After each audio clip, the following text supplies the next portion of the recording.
Bonjour à tous et à toutes et bienvenue une fois de plus sur la chaîne du pouvoir de la conscience. J'espère que vous allez bien, j'espère que vous passez une excellente journée et que vous prenez grand soin de vos conversations internes. Aujourd'hui, je vous partage une conférence de Neville Goddard intitulée « Marcher sur l'eau ». Avant de commencer avec la lecture, je vous invite à vous abonner à la chaîne si vous ne l'avez pas encore fait et n'hésitez pas à partager son contenu si vous pensez qu'il peut aider des personnes de votre entourage. Sans plus attendre et en vous remerciant de votre temps précieux, on commence avec la lecture. Marcher sur l'eau, une conférence de Neville Goddard, 20 juin 1968. La Bible s'adresse à l'homme d'imagination qui est immortel et ne peut pas mourir.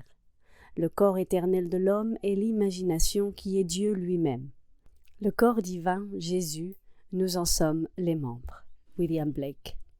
Ted Kennedy a récemment rendu hommage à son frère en citant un passage de George Bernard Shaw.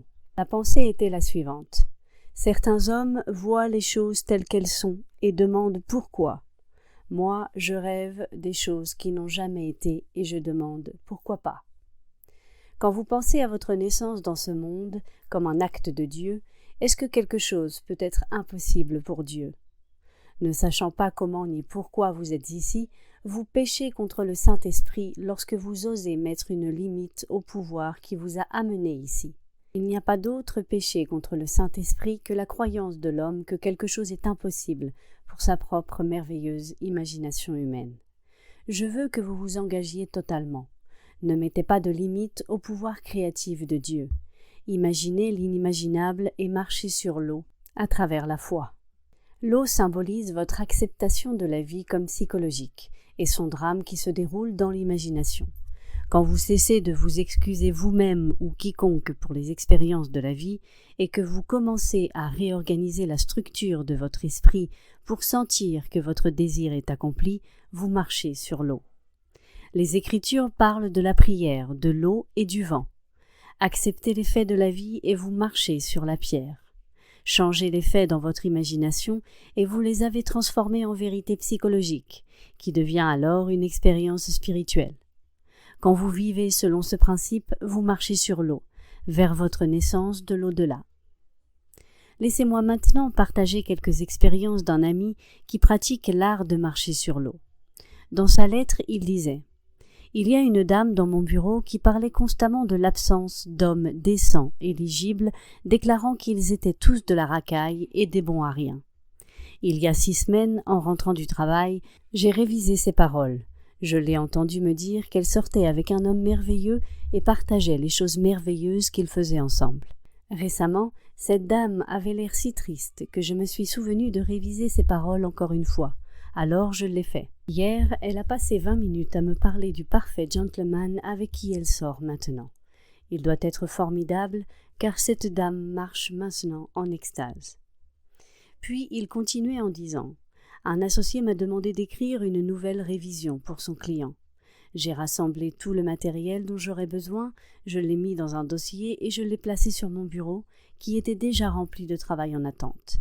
Puis, un vendredi, mon associé a dit « Mon client veut me voir lundi prochain à 9h dans son bureau. » Et j'ai réalisé que je devais produire la nouvelle révision dans ce délai. Je me suis immédiatement assis et j'ai imaginé qu'il était 17h. Ma révision était terminée, lue par mon associé et approuvée. Je l'ai entendu dire « c'est bien ». Satisfait de cette scène comme résultat final, j'ai localisé le dossier, je me suis assis à ma machine à écrire et j'ai écrit 4 pages, tout coulait sans aucun problème. À 17h ce jour-là, mon associé est passé dans mon bureau, a lu le rapport et a dit les mots exacts que je l'avais entendu dire dans mon imagination. C'est bien. Quand vous croyez vraiment que l'imagination crée la réalité, vous saurez qu'il n'y a pas de fiction. Comment peut-il y avoir de la fiction quand l'imagination crée toujours sa réalité? Vous pouvez entendre quelque chose qui ne vous plaît pas, mais parce que l'imagination crée la réalité, ce que vous entendez a d'abord été imaginé. Sinon, cela ne serait pas arrivé. Alors, lorsque vous revoyez ce que vous avez entendu en arrêtant l'action et en réécrivant le scénario, vous marchez sur l'eau, imaginant la réalité que vous souhaitez entendre et voir apparaître dans votre monde. Mon ami a continué sa lettre en disant Il y a certaines choses dans ma vie que je ne comprends pas. Dimanche dernier, pendant que ma femme, notre plus jeune fils et moi plantions des fleurs d'été, j'ai réalisé que j'expérimentais en détail ce que j'avais rêvé l'hiver dernier. À ce moment-là, j'ai pensé que le rêve devait être symbolique, mais ne connaissant pas le symbolisme des fleurs, je l'ai abandonné. Maintenant, je ne comprends pas la relation entre un rêve nocturne, que je ne contrôlais pas, et la plantation de dimanche dernier, que je contrôlais. Chaque événement dans la vie contient en lui-même quelque chose au-delà de son expérience physique. Les fleurs symbolisent la croissance de ce qui est planté. Pendant l'hiver, quand rien ne pousse, il a planté les graines qu'il récoltera non seulement dans le monde de César, mais aussi dans le monde de l'esprit, comme nous le faisons tous. Je vous exhorte maintenant à utiliser votre imagination et à marcher sur l'eau. Plantez les graines de désir dans la profondeur de votre âme et permettez-leur de fleurir sur la terre. Si vous ne voyez pas leur récolte immédiatement, croyez que vous l'avez fait, car elle viendra, que vous le reconnaissiez ou non. Et ne péchez pas contre le Saint-Esprit en disant que quelque chose est impossible, car Dieu est votre propre merveilleuse imagination humaine, et rien n'est impossible à imaginer. Quand quelqu'un vous dit quelque chose, bien que vous puissiez nier sa vérité ou possibilité, vous devez imaginer afin de comprendre ses paroles.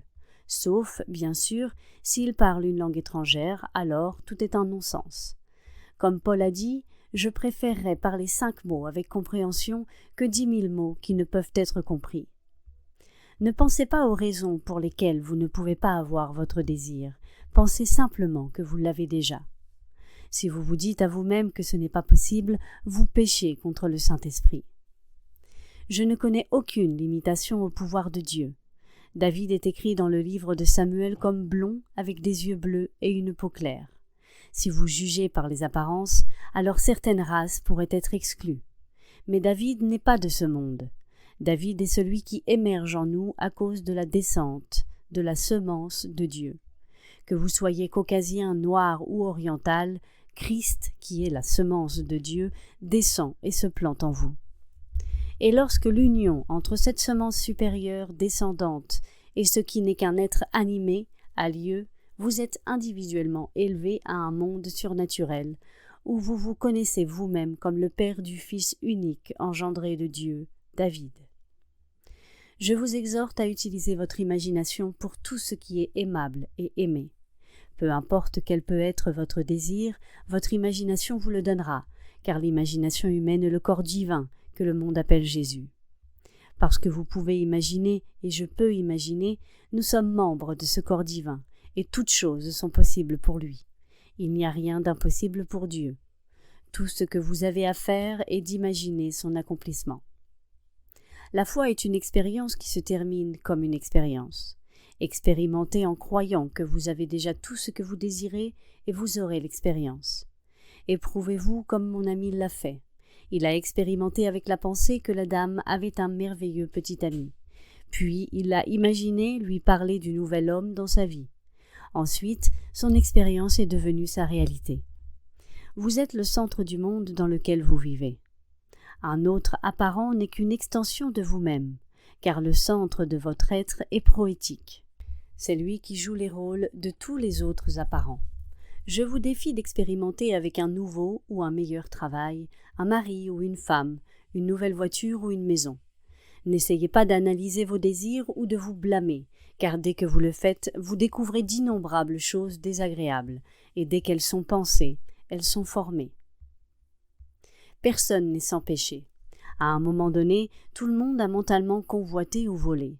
Décrivez un homme en termes peu flatteurs et vous avez volé son bon nom. Tout le monde est coupable. Par conséquent, ne vous analysez pas, car si vous le faites, vous manquerez la cible. Vous préoccuper de ce que vous auriez pu faire, c'est gaspiller votre pouvoir créatif. Vous récolterez l'ivraie tout comme le blé, car chaque acte imaginaire se réalise.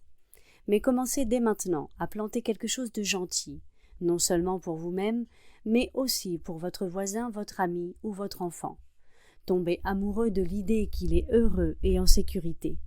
Ressentez la satisfaction qui vient lorsque l'on reconnaît sa récolte, car si une récolte n'est pas reconnue, il n'y a pas de satisfaction.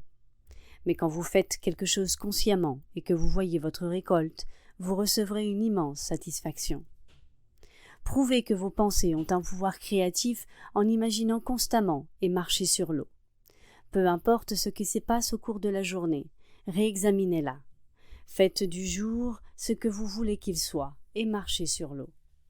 La Genèse raconte l'histoire de Jacob qui a vu un puits couvert par une pierre.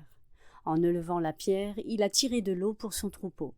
Et quand il a remis la pierre, tout semblait rester pareil, la même chose qu'avant, de sorte que personne ne savait qui avait déplacé la pierre et tiré l'eau.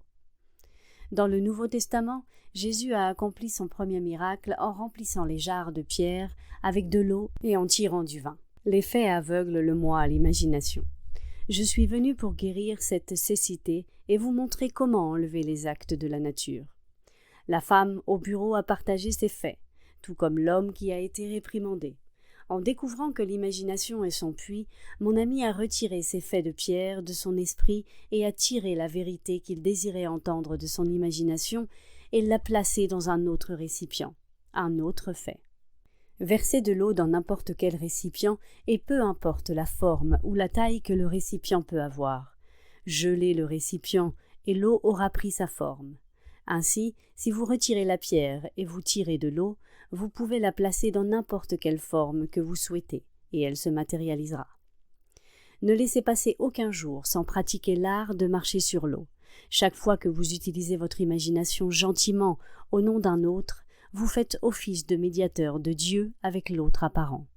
Ainsi, beaucoup de gens utilisent leur imagination sans gentillesse, mais ils font aussi office de médiateur de Dieu avec cet autre. Des millions de personnes croient que quelqu'un a jeté une malédiction sur les Kennedy. Savez-vous que de tels pouvoirs existent? Car imaginer crée la réalité. William Butler Yeats a dit une fois: « Je ne serai jamais sûr que ce n'était pas une femme marchant dans le pressoir qui a commencé le subtil changement dans l'esprit des hommes, ou que la précipitation avec laquelle tant de pays ont été livrés à l'épée n'a pas commencé dans l'esprit d'un jeune berger, illuminant ses yeux un moment avant de poursuivre son chemin.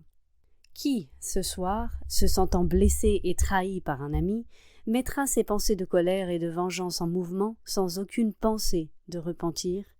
Peut-être qu'il ne connaît pas l'art de pardonner ou n'a pas le désir de pardonner, permettant ainsi à ses pensées de bouger et de construire jusqu'à ce qu'elles atteignent leur fin inévitable, se configurant dans sa vie.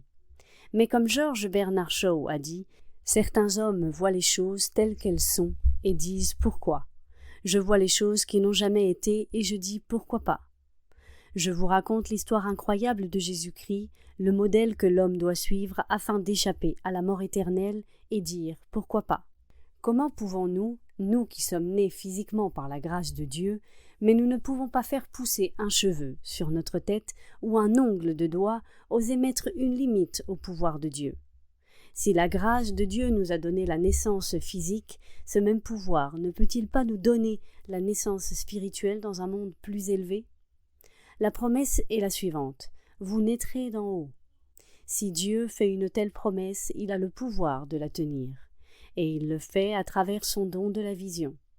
Nés de la chair par un pouvoir au-delà de nous-mêmes, nous sommes destinés à naître dans un monde spirituel par un pouvoir au-delà de nous-mêmes, à cause de la semence de Dieu descendue et unie à nous.